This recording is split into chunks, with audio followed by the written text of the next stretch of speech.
지휘자가 주의 오케스트라 앞에서는 피조물은 정교한 악기 들고 하늘의 머리와 화려하네.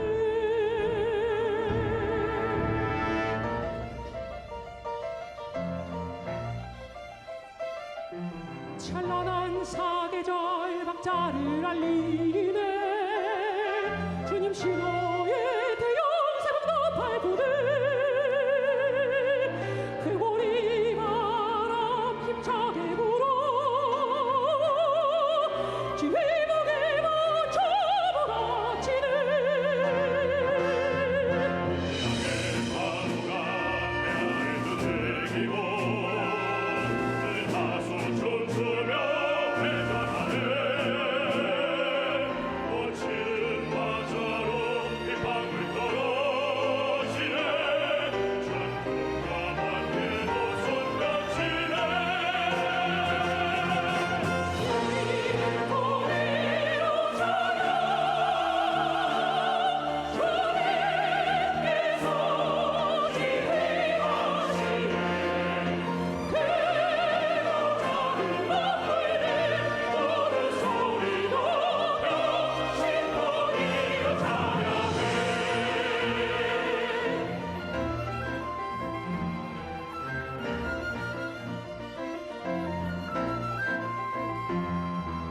하늘은 조용히 기다리네. 주 얼굴 돌리네 인간에게. 정결한 오늘은 찬양대 일어나 주님께 찬양 경배 드리네. 하나님이여 당신의 모든 피조물과 함께 선포하네.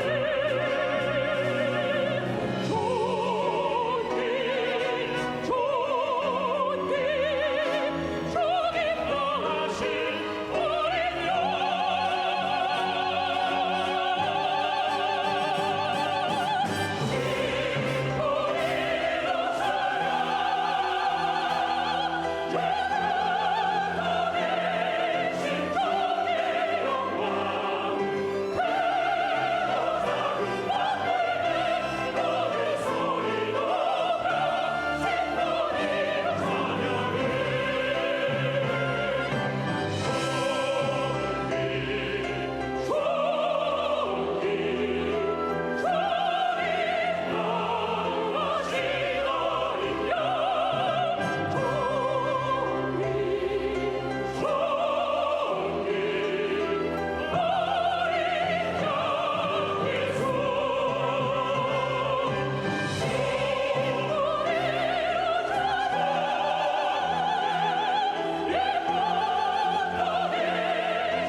할렐루야. 큰 박수로 하나님 앞에 영광을 돌려드립니다.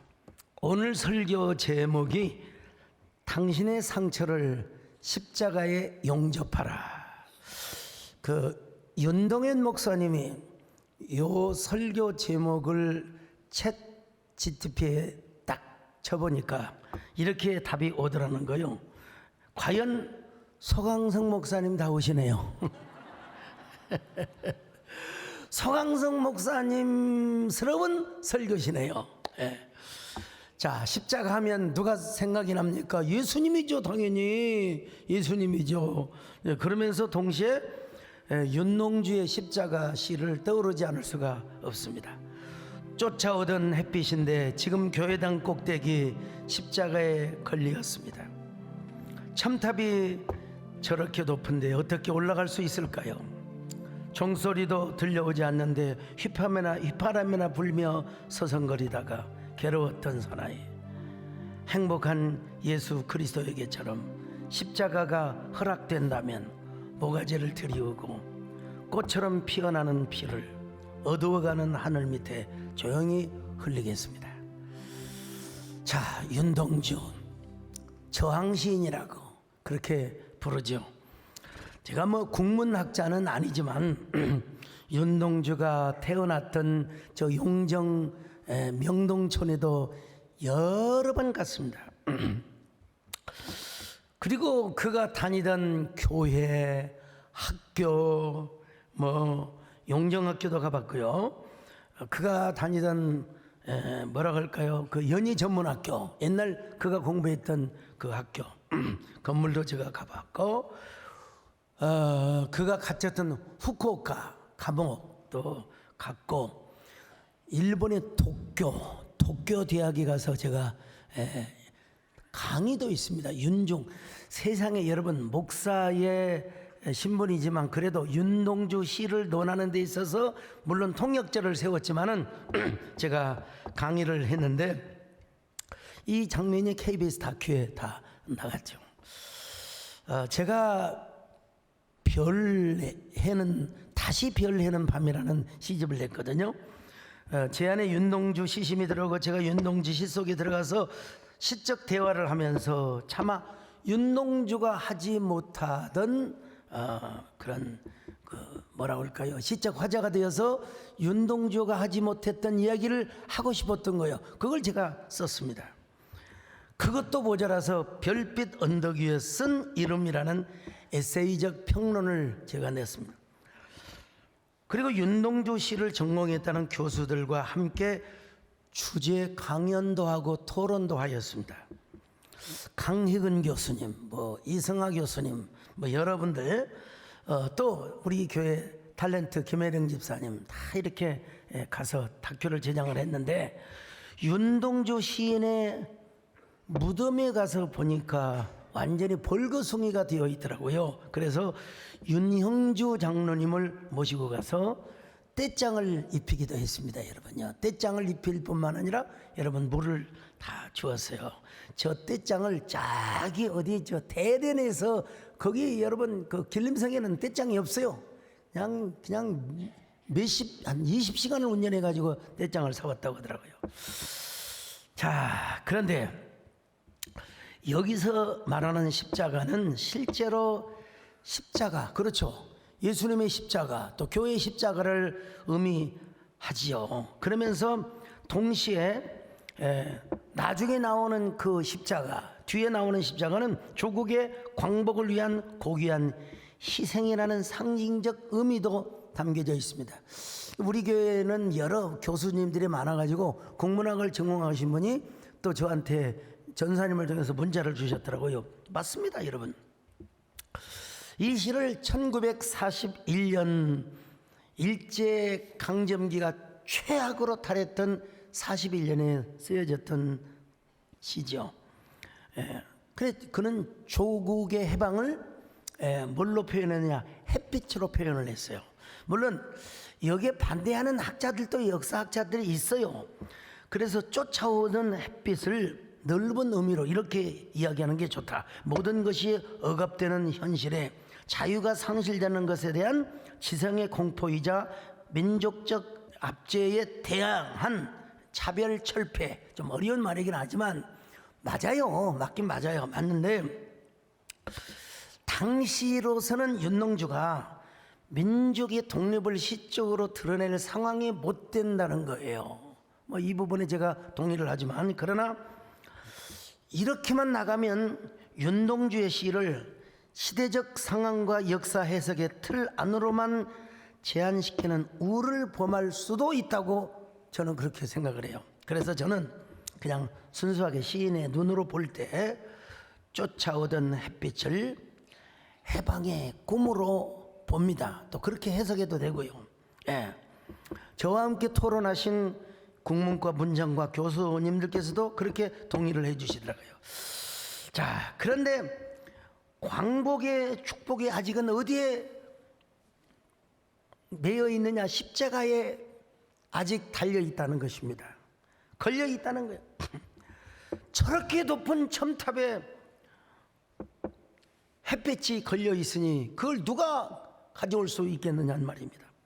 우리의 힘으로는 불가능하다는 거예요. 또 해방의 그 뭐라고 할까요? 웨이, 해방의 길은 오로지 어디에 있느냐? 십자가에 있다는 것입니다, 여러분. 십자가는 무엇의 상징입니까? 고난의 상징이죠. 그러니까 조국의 독립을 위해서 우리 민족은 아직도 고통을 더 감수할 수 있다는 것입니다. 근데 만약에 하나님께서 자신에게 그 고난의 영광을 허락해 주신다면 아낌없이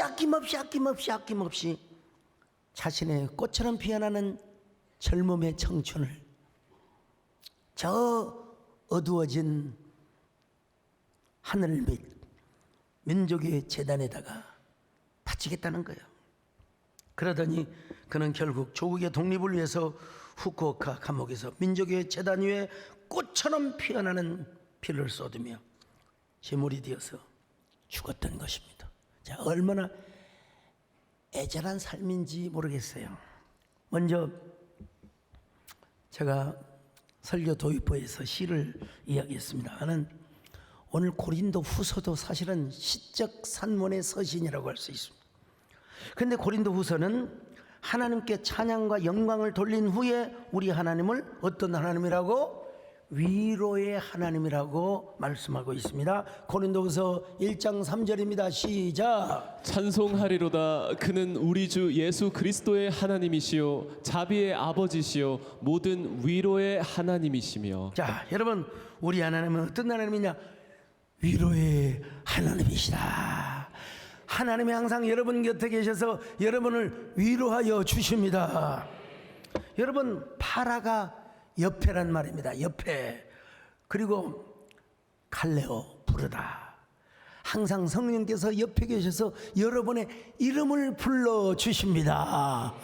너를 사랑한다고 위로하여 주십니다. 그래서 성령님의 명칭이 뭐냐? 파라클레토스. 파라클레토스, 위로자란 말입니다. 위로라는 말은 파라클레스. 근데 여러분, 파라클레토스 이웃 사촌이요. 이웃 사촌. 그런데 여러분, 이 파라클레시스와 파라클레토스가 이웃 사촌이라고 말씀을 드렸는데, 사도 바울이 고린도 후서를 쓴 뭐라고 할까요? 이 역사적 배경을 우리가 알 필요가 있어요. 사도 바울은 2차 전도 여행 때 고린도 교회를 개척을 했습니다. 이 고린도 교회는 해변의 도시요. 해변의 도시는 온갖 우상과 특별히 그 뭐라 할까요? 그 바다의 신들을 많이 모셨어요. 모셨다고 하죠. 섬겼다고 해야죠. 자, 그는 아프로디테 신전에 1000명이 넘는 그 지역에 성청들이 있었다는 거예요. 이 종교적인 이름으로 성을 팔아먹는, 오는 사람들에게 다 음란한 행위를 해주는 성창에 1000명이 있었다는 것입니다. 얼마나 옛날에 그 바울이라는 영화를 한번 본 적이 있어요. 근데 그 영화에 막 그 성창들이 바울을 얼마나 유혹하는지, 아주 성적으로 문란한 도시인데 그런 곳에 가서 1년 6개월 동안이나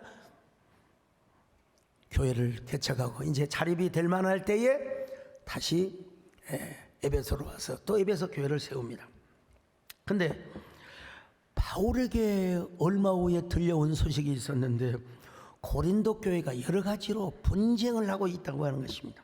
파벌이 생기고 음행을 하게 되고 분파가 형성이 되고. 여러분, 교회에 싸우는 것은 절대로 성령의 역사가 아닙니다. 여러분, 어떤 경우도 성령은 하나로 만들어주시는 분이십니다.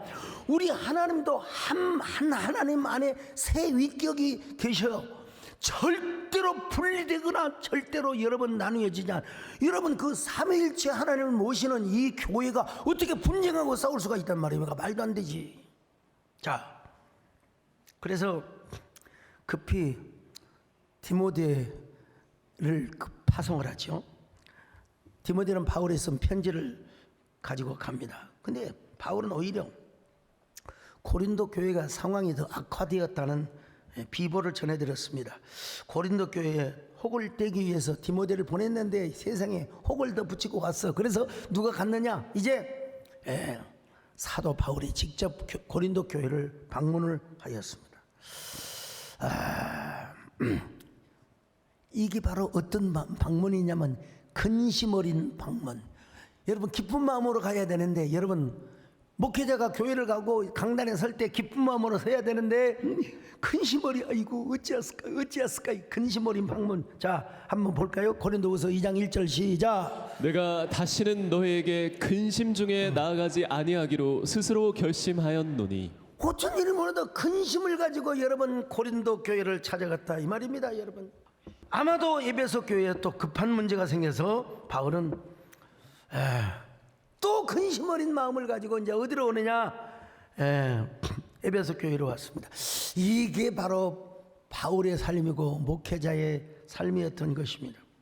바울이 되면은 항상 강박 의식이 있었습니다. 그래서 그는 복음을 전하고 교회를 세우면서 어마어마한 고통과 핍박을 많이 받았지만 그의 마음속에 항상 눌리는 게 있어요. 눌리는 게.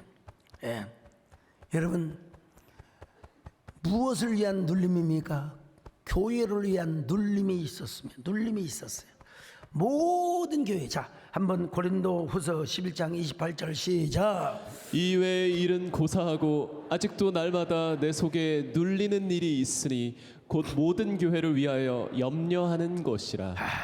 참 저는 이 말씀을 읽을 때마다 위로가 됩니다. 왜냐하면 저도 항상 이 강박이 있거든요. 설교를 완성했다 싶으면 또 보완을 해야 되고, 또 설교를 하고 나면 또 다음 주 설교를 또 준비해야 되고, 또 이번 주에는 또 그냥 오늘 저녁부터 금요일까지 다 또 기도 집회를 인도해야 되고, 성도들, 병든 성도들 보면 건강해야 되는데, 또 문제 가지고 온 사람들을 또 하나님 잘 돼야 되는데, 여러분 또 한국 교회를 위한 부담 여러 가지, 여러분 이 스트레스가 여러분 눌림으로 와요. 바울도 그랬습니다. 고린도 교회가 잘 돼야 될 텐데, 에베소 교회가 잘 돼야 될 때, 모든 교회들이 잘 돼야 될 텐데, 아니 고린도 교인들이 그렇게 순수하게 예수를 믿었거든요. 그렇게 순백하게. 왜 여러분 비둘기도요 안 싸우다가 싸우면 죽기까지 싸운대요. 안 싸우는 새도 싸우면 죽기까지 싸운대요. 왜 저렇게 순수하던 사람들이 말이야, 왜 저렇게 악랄하게 싸운단 말인가? 그래서 그는 눈물로 편지를 보냈습니다. 눈물로 쓴 편지를 누구한테 보냈느냐?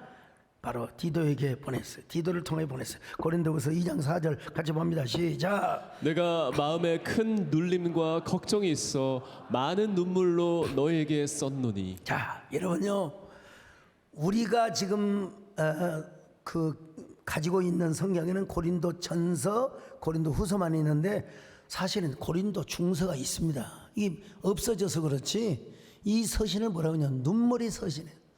왜 이게 없어졌는지 어쨌든 간에 바울이 눈물 자국이 뚝뚝 떨어지면서 쓴 편지인데, 일단 그 사실이 있다는 존재만 알게 되고, 그리고 그 사실의 내용은 몰라요. 분실이 되어서요. 그래 그 눈물의 편지를 디도에게 보내니까 어느 정도의 기쁜 낭보의 소식이 들렸습니다. 야, 대부분 다 우리가 잘못했지. 맞아, 우리가 하나님께로 돌아가야 돼. 우리가 주님께로 돌아가야 돼. 근데 아직도 거짓 선동을 따르는 사람들이 있더라는 거예요.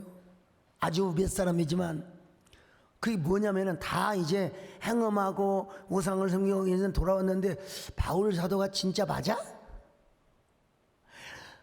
아이고, 목사에게 있어서 제일 자존심 상한 게 뭔 줄 아세요? 설교가 은혜가 되니 안 되니. 여러분 그보다 더 자존심 상해. 목사님 안수는 어디서 받으셨어요? 저는 1908 88년 11월 3일 대한해수욕장로회 경리남로에서 받았습니다. 아니 사도 바울을 향하여 아이 저 양반 사도 맞아? 그럴 때 바울이 얼마나 화가 나겠어요. 막 그냥 가서 당장 때려주고 싶죠. 근데 사도 바울은 화를 내지 않고 뭔 하나님을 소개하느냐. 우리 하나님이 어떤 하나님인 줄 아느냐. 위로의 하나님이시다. 자 1장 4절 봅니다. 시작. 우리의 모든 환난 중에서 우리를 위로하사 우리로 하여금 하나님께 받는 위로로서 모든 환난 중에 있는 자들을 능히 위로하게 하시는 이시로다. 특별히 여러분요 어떨 때 위로를 해주느냐. 환난 중에 위로를 해주신다. 할렐루야. 환난 중에 환난을 당하면 나갈수록 하나님의 곁에 가까이 오신다 이 말입니다. 여러분요 언제나 성령께서 우리를 곁에서 불러주시고 우리를 위로해 주신다는 거예요. 우리 눈물을 닦아주신대요. 여러분 우리 눈물을 닦아주신다는 것입니다. 우리의 한숨을 바꿔주신다는 것입니다. 우리를 격려해 주신다는 거예요. 나의 한숨을 바꾸셨네. 주를 향한 노래로 소망의 노래로 나의 눈물을 거두시니 예수 이름 안에 살게 하소서. 예수 이름 안에 살게 하. 근데 저는 여기서 위로의 하나님이 항상 우리의 옆에 함께 하신다는 말씀도 좋지만 제가 새로운 언어를 한번 차용해 봤어요. 바로 보혜사의 위로 그리고 동시에 용접이라고 하는 언어를 제가 오딩한 거예요. 하나님께서 당신의 영광을 아는 빛을 우리 마음속에 비춰주셨어요. 이미 비춰주셨어요. 그래서 우리로 하여금 십자가로 용접을 할 수 있는 이러한 빛의 영광을 주셨다는 것입니다. 그리고 그 생명을 또 표현도 좋아 세상에. 그 생명의 보배를 어디에 두셨느냐? 우리의 육체 질그릇에 두셨다는 것입니다. 질그릇에. 자, 고린도후서 4장 7절입니다. 시작. 우리가 이 보배를 질그릇에 가졌으니 이는 심히 큰 능력은 하나님께 있고 우리에게 있지 아니함을 알게 하려 함이라. 여러분 보세요. 우리라고 하는 질그릇에 하나님의 생명, 하나님의 보배를 넣어주셨다는 거예요. 담아주셨다는 거예요. 여러분 보배를 왜 질그릇에 둡니까? 금그릇이나 은그릇에 둬야지요. 그런데 질그릇에 둔 이유가 딱 뭐냐? 이유는 뭐요? 하나님의 능력, 하나님의 은혜, 하나님의 생명을 여러분 나타나 주시기 위해라는 거예요. 자, 고린도후서 4장 7절입니다. 시작. 이는 심히 큰 능력은 하나님께 있고 우리에게 있지 아니함을 알게 하려 함이라. 참 여러분 능력이 누구한테 있는 게 아니라 질그릇에 보배를 넣은 것은 이 능력이 하나님께 있음을 나타내려 하십니다. 참 역설적 표현이죠. 질그릇도 흙으로 만들어졌고 아담도 흙으로 만들어졌고 우리의 조상의 재료의 근본이 뭔 줄 아십니까? 재료가 흙이라는 거예요. 흙으로. 그런 면에서 우리는 질그릇과 똑같은 존재라고 할 수 있습니다. 질그릇이 잘 깨지듯이 질그릇 던져보세요. 여러분 깨져버립니다. 옛날에 확독이라고 하세요. 저 장단지 같은 거 아시잖아요. 잘못 옮기면 깨져버려요. 우리도 잘못하면 막 끄떡하면 감기 걸리고 끄떡하면 시험 들고 끄떡하면 깨지고 그냥 아이고 성질나고 말이야 짜증나고. 왜냐? 질그릇이라 그래요. 질그릇이라 그래요. 질그릇이 깨지면요 아무 쓸데가 없습니다. 질그릇 깨진 거 어디다 씁니까? 옛날 어린 시절에 녹슨 철사, 쇠뭉치, 고무신짝, 심지어는 머리카락, 헌옷 다 받아가던데 장수 아저씨가. 질그릇 조각은 안 받아가요. 받아간 사람 하나도 없어요. 안 받아가요. 질그릇이 깨지면 그냥 길바닥에 버려요. 그럼 밟고 지나가요. 그냥 밟고 지나가면 흙이 돼버려요. 그냥. 모르시나요? 이렇게 깨지기를 잘하고 박살나기를 잘하며 천박하기 짝이 없는 질그릇 같은 우리 육체 속에 예수님의 영원한 생명을 주셨다는 것입니다. 예수님의 영원한 생명을 주셨다는 거예요. 자, 고린도후서 4장 7절이요. 시작. 우리가 이 보배를 질그릇에 가졌으니 이는 심히 큰 능력은 하나님께 있고 우리에게 있지 아니함을 알게 하려 함이라. 얼마나 우리가 귀한 존재입니까? 프랑스에서 밥 한 끼, 닭으로 만든 음식인데 닭 한 마리 음식 2천만 원짜리가 있대. 2천만 원짜리. 언제 한번 그거 배장로님 한번 먹으러 갑시다. 2천만 원짜리래요. 아니 닭 한 마리면 비싸야 1, 2만 원 하지 않습니까? 근데 거기에 술을 넣어가지고 음식을 만든대. 100만 원짜리 술을 넣으면 100만 원짜리 닭이 되고 2천만 원짜리 술을 넣어가지고 다 요리를 해서 하면은 닭 한 마리가 2천만 원이 된다는 거예요. 야, 참. 왜 우리는 떨어뜨리면 깨뜨려지는 박살나버리는 존재인데, 그런데 여러분 우리가 누구를 닮고 있어요? 예수님을 닮아요. 아니 예수님을 닮고 있어요. 닮고 있어요. 예수님 닮고. 그는 얼마짜리? 옛날에 마라톤이라는 영화가 있잖아요. 거기 주인공 아들,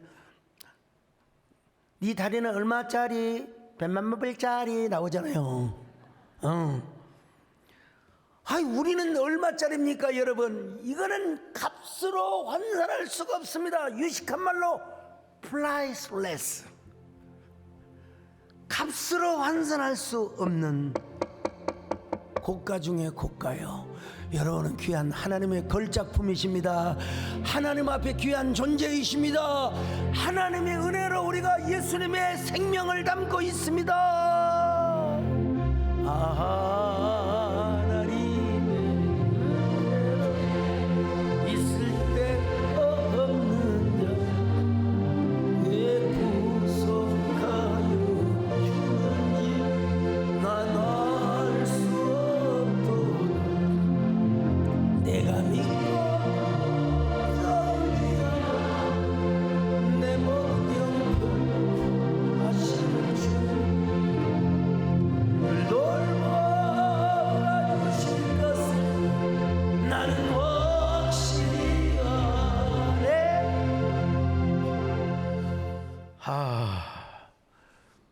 우리가 질그릇이 깨지듯이 우리가 병이 들 수도 있고 마음이 상할 수도 있고 시험이 들 수도 있고 그러잖아요. 그럴 때 우리 하나님 어떤 하나님이냐? 위로도 해주시지만 우리 하나님은 십자가로 우리를 용접시켜 주신대요. 용접시켜 주신대요. 아니 어떻게 할 수 있는? 옛날에 사금팔이라고 아십니까? 그릇 깨지는 조각들, 질그릇 조각들, 뭐 식기 그릇 조각들 깨지는 사금팔이라고 그래요. 그걸 우리는 못 맞추지만 하나님께서는 다 그걸 퍼즐처럼 맞춰가지고 그걸 다 용접을 해주시고 또다시 예수의 생명으로 가득하도록 축복해 주신단 말입니다, 여러분요. 용접해 주실 뿐만 아니라 하나님의 생명, 예수의 생명이 오히려 우리를 통하여 더 역설적으로 나타나게 하시려 하심이니라. 고린도후서 4장 8절로 11절 같이 봅니다. 시작. 우리가 사방으로 우겨쌈을 당하여도 쌓이지 아니하며 답답한 일을 당하여도 낙심하지 아니하며 박해를 받아도 버림받지 아니하며 거꾸러뜨림을 당하여도 망하지 아니하고 우리가 항상 예수의 죽음을 몸에 짊어짐은 예수의 생명이 또한 우리 몸에 나타나게 하려 함이라. 우리 살아있는 자가 항상 예수를 위하여 죽음에 넘겨짐은 예수의 생명이 또한 우리 죽을 육체에 나타나게 하려 함이라.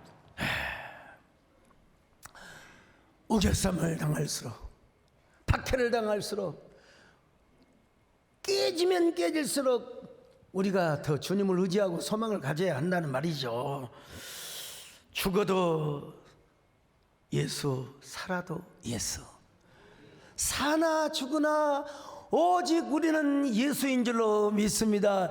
이제 내가 살아도 예수여, 죽어도 예수여, 언제나 그런 저와 여러분 되시기를 바랍니다. 이제 내가 살아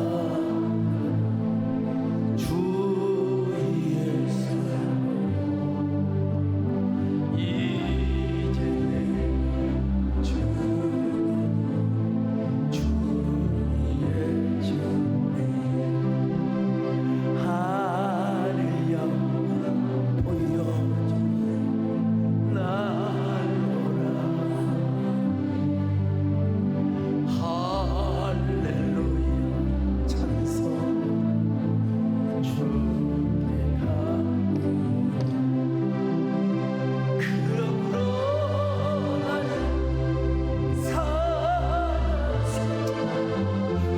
주님의 것이요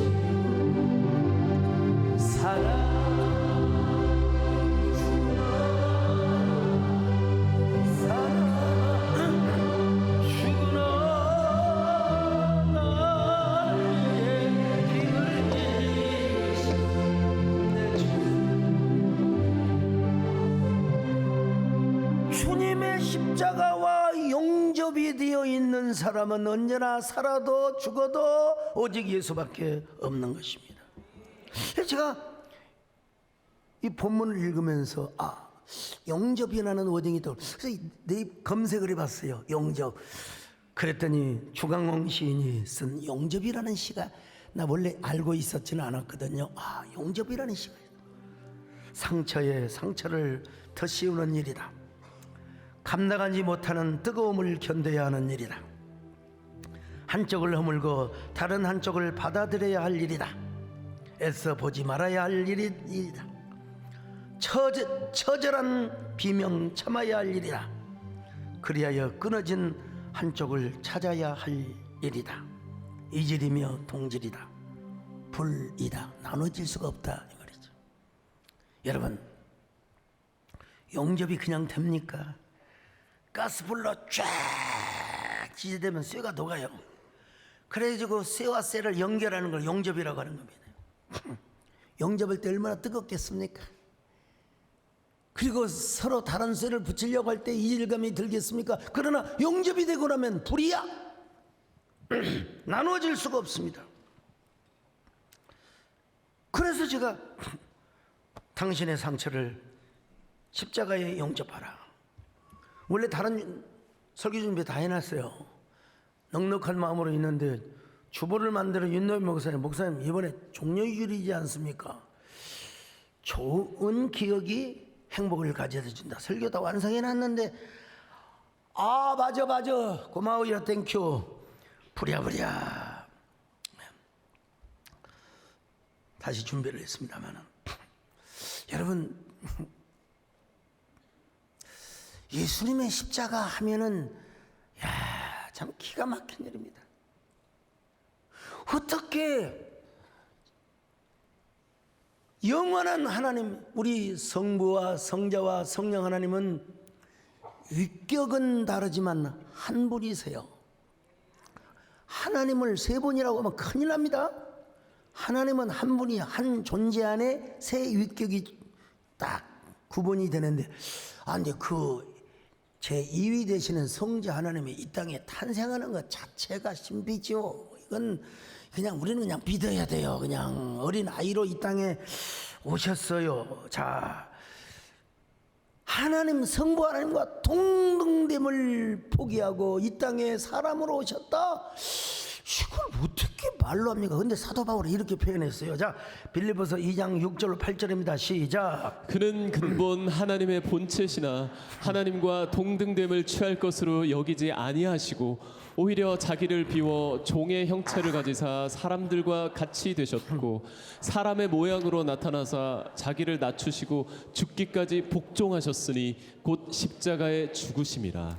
한 존재, 한 하나님 안에 세 위격이 계신다고 하셨어요.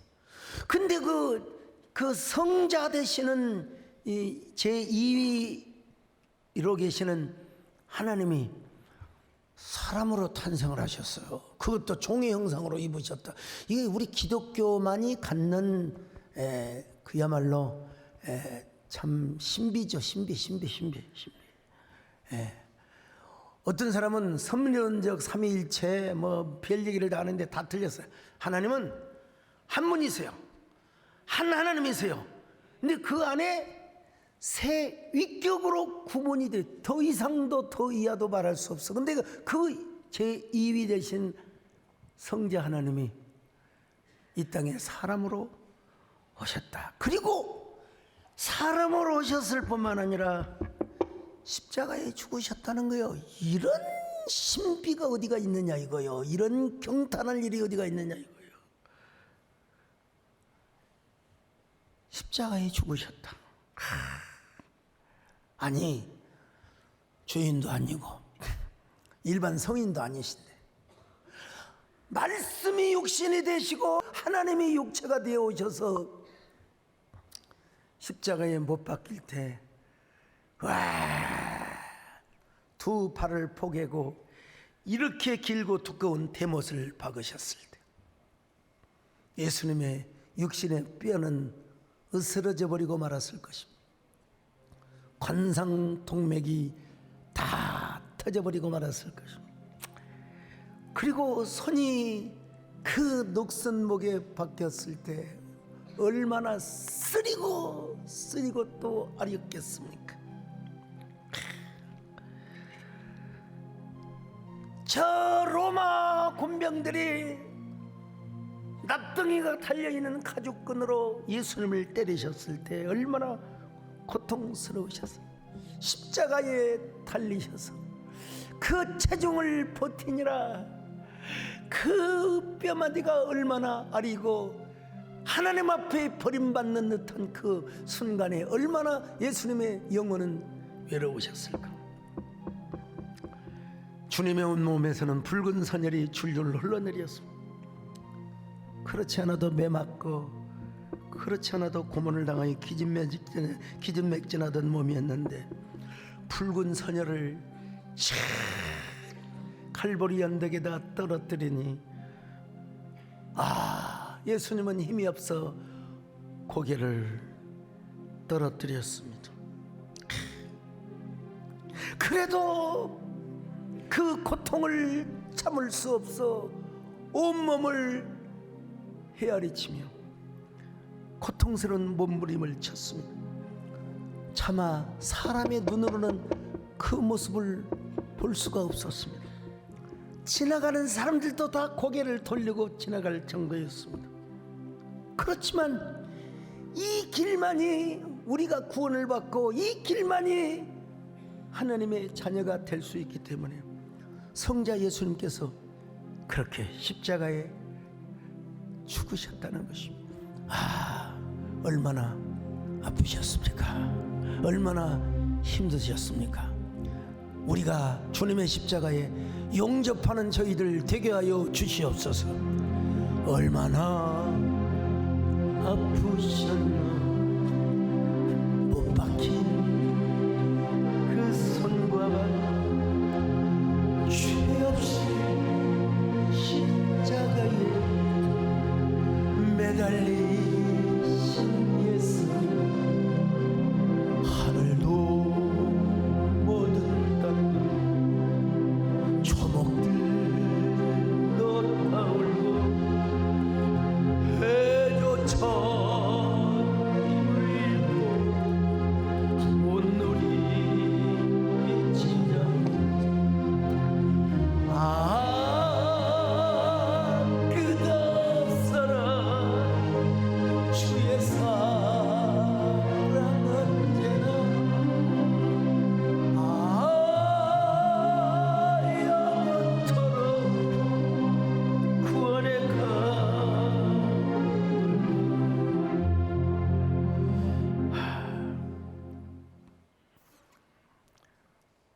주야, 오늘 이 순간, 오늘 성찬식을 통하여 특별히 우리 상처, 우리의 염려, 근심, 모든 걱정이 십자가에 용접되게 하여 주시옵소서. 용접. 여러분, 그런 말이 있잖아요. 성한 뼈보다 부러진 뼈가 오히려 더 강하다고. 뼈가 잘 붙어가지고 더 강하다고요. 우리 교회 건물이 이래봬도 여러분 철골입니다. 철골. 예. 그러니까 기둥 모든 것이 다 철골로 되어 있어요. 그래서 지진이 6.5도, 7도가 와도 우리 교회는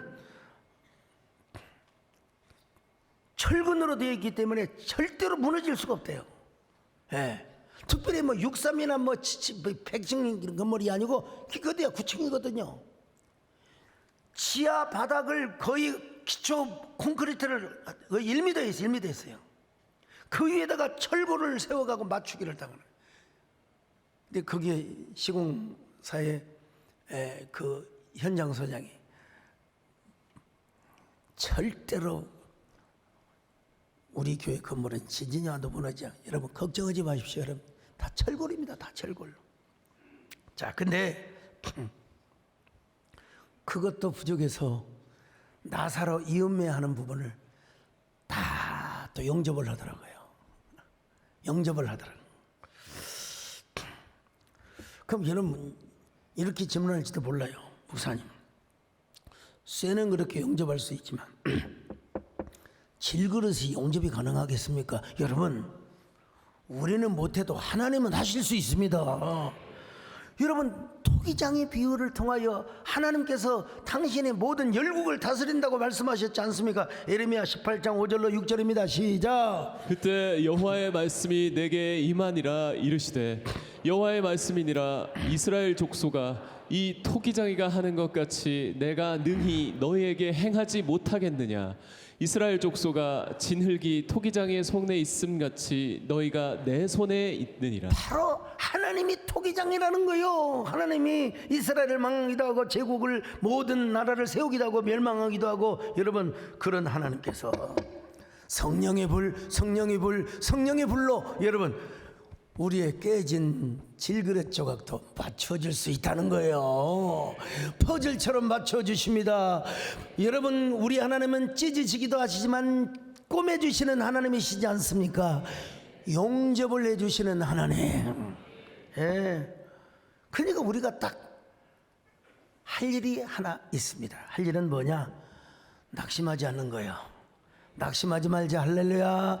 자, 고린도후서 4장 1절입니다. 시작. 그러므로 우리가 이 직분을 받아 긍휼하심을 입은 대로 낙심하지 아니하고. 낙심하지 말자.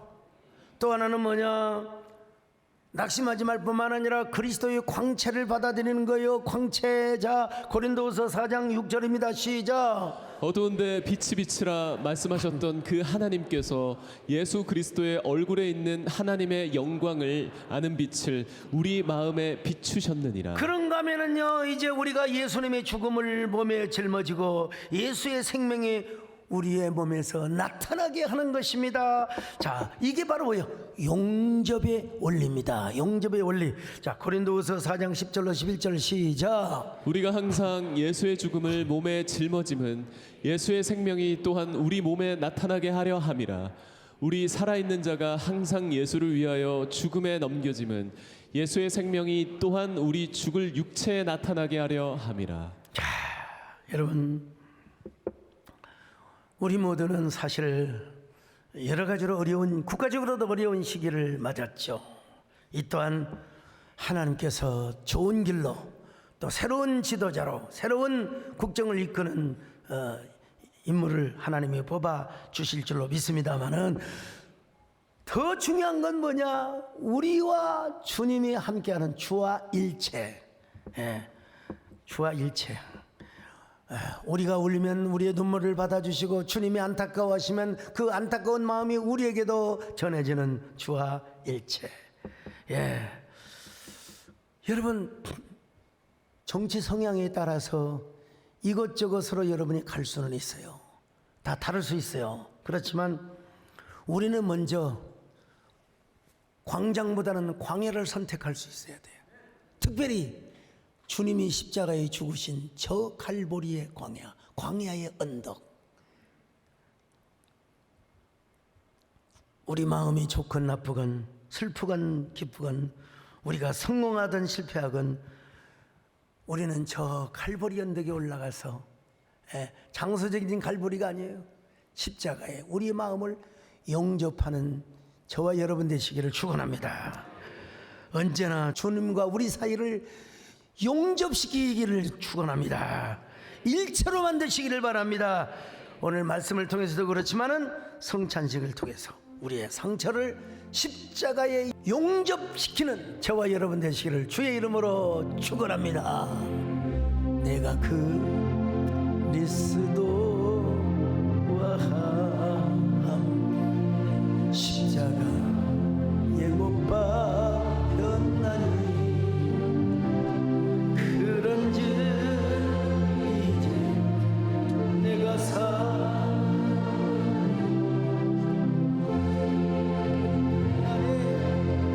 예수께서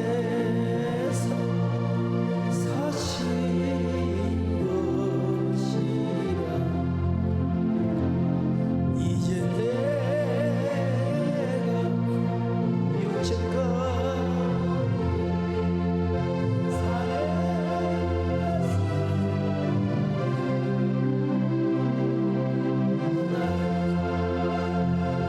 자기 몸 버리신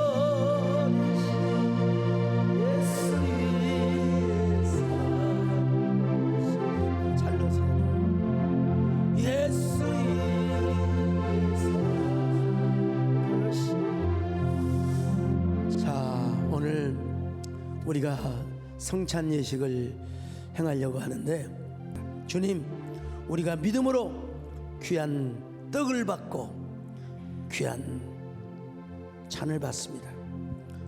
우리가 주님 앞에 용접이 되고 혼연인체가 되어서 하나님께 정말 하나를 이루는 또 주님의 살이 되고 피를 마시는 귀한 저희들 되게 하여 주시옵소서.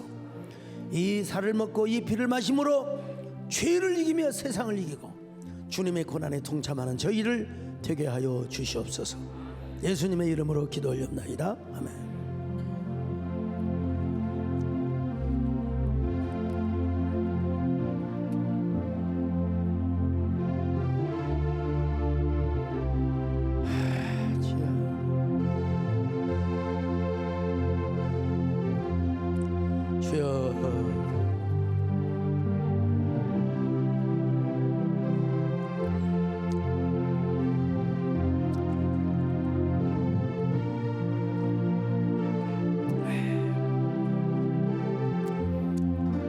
내가 너희에게 전한 것은 주께 받은 것이니 곧 주 예수께서 잡히시던 밤에 떡을 가지사 축사하시고 떼어 가라사대 이것은 너희를 위하는 내 몸이니 이것을 행하여 나를 기념하라 하시고 식후에 또한 이와 같이 잔을 가지시고 가라사대 이 잔은 내 피로 세운 새 언약이니 이것을 행하여 마실 때마다 나를 기념하라 하셨으니 너희가 이 떡을 먹으며 이 잔을 마실 때마다 주의 죽으심을 오실 때까지 전하는 것이니라. 아멘. 진실로 진실로 내가 너희에게 이르노니 믿는 자는 영생을 가졌나니 내가 곧 생명의 떡이로다. 너희 조상들은 광야에서 만나를 먹어서도 죽었거니와 이는 하늘로서 내려온 떡이니 사람으로 하여금 죽지 아니하게 하는 것이니라. 나는 하늘로서 내려온 산떡이니 사람이 이 떡을 먹으면 영생하리니 나의 줄 떡은 곧 세상의 생명을 위한 내 살이로라 하시니라. 온 나의 주님 용서하소서. 죄인 이의 고난 받으셨네. 이 세상에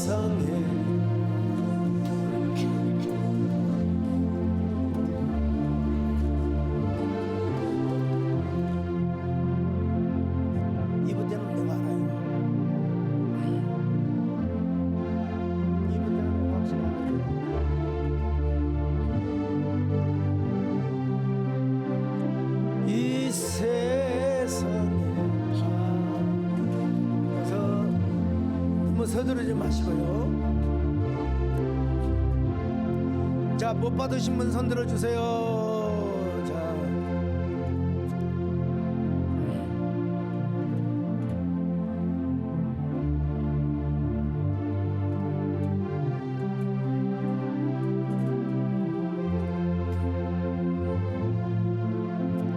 아유, 참 감사합니다.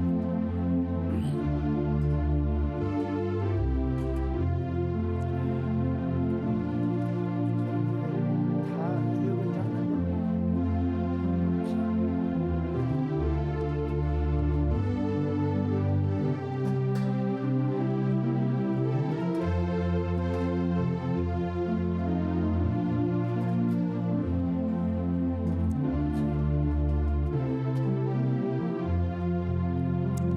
예수께서 이르시되 내가 진실로 진실로 너희에게 이르노니 인자의 살을 먹지 아니하고 인자의 피를 마시지 아니하면 너희 속에 생명이 없느니라.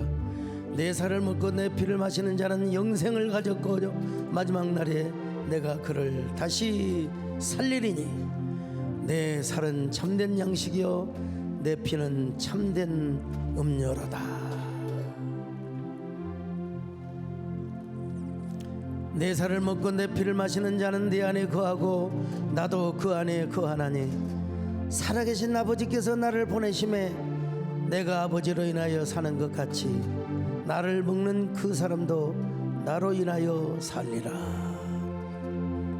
하나님, 우리 예수님께서는 성찬 예식을 거하시고 이제 감람산으로 올라가며 찬미하셨다고 기록하고 있습니다. 여러분 모두 하나님을 찬미하고 하나님께 노래하는 귀한 여러분 되시기를 간절히 바라겠습니다. 하나님, 이제 성례식을 마치고 하나님 앞에 거룩한 예물을 드리는 시간입니다. 주님이 함께 하시고 복을 주시옵소서. 귀한 마음으로, 옥합을 깨뜨리는 마음으로 귀한 예물을 잘 드릴 수 있도록 역사해 주시옵소서. 예수님의 이름으로 기도 올렵나이다.